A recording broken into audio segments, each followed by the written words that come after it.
RL और DNS, ये तीनों इंट्रावीनस फ्लूइड्स हैं जो सीधे वेन के थ्रू बॉडी के सर्कुलेशन में जाते हैं। इनका यूज तब होता है जब पेशेंट डिहाइड्रेटेड होता है या बॉडी का फ्लूइड, इलेक्ट्रोलाइट या ग्लूकोज बैलेंस डिस्टर्ब हो जाता है। हर फ्लूइड का काम अलग होता है, इसलिए गलत फ्लूइड गलत पेशेंट को देना डेंजरस हो सकता है। चलिए साइंटिफिक तरीके से समझते हैं।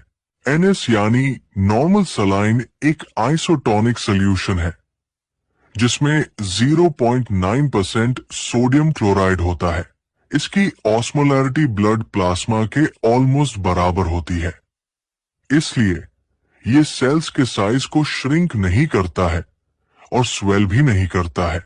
एनएस मेनली यूज होता है एक्स्ट्रा सेल्यूलर फ्लूइड लॉस के केसेस में, जैसे वॉमिटिंग, डायरिया, डिहाइड्रेशन, फीवर और लो ब्लड प्रेशर।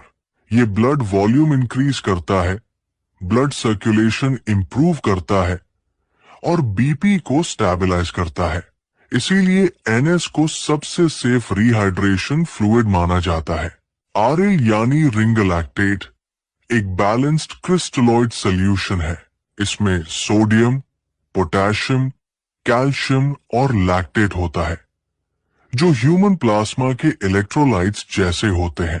आरएल का लैक्टेट कंपोनेंट लिवर में मेटाबोलाइज होकर बाइकार्बोनेट बनाता है जो ब्लड की मेटाबॉलिक एसिडोसिस को करेक्ट करता है। इसीलिए RL severe dehydration, Burns, trauma, dengue, cholera और मेजर फ्लूइड लॉस में यूज होता है। ये सिर्फ वॉल्यूम ही नहीं बल्कि इलेक्ट्रोलाइट और एसिड बेस बैलेंस भी रिस्टोर करता है।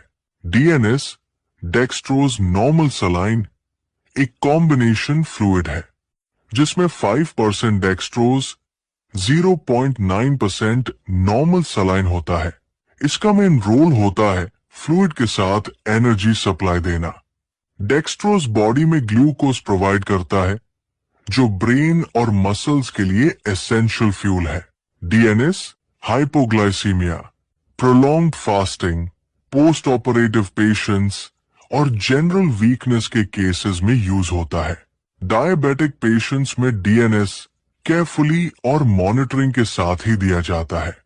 इसीलिए एनएस, आरएल और डीएनएस दिखने में सेम लगते हैं, लेकिन बॉडी में उनका काम बिल्कुल अलग होता है। इसीलिए फ्लूइड हमेशा पेशेंट की कंडीशन के अकॉर्डिंग चूज किया जाता है। मैं आपका हेल्थ केयर हूं, मैं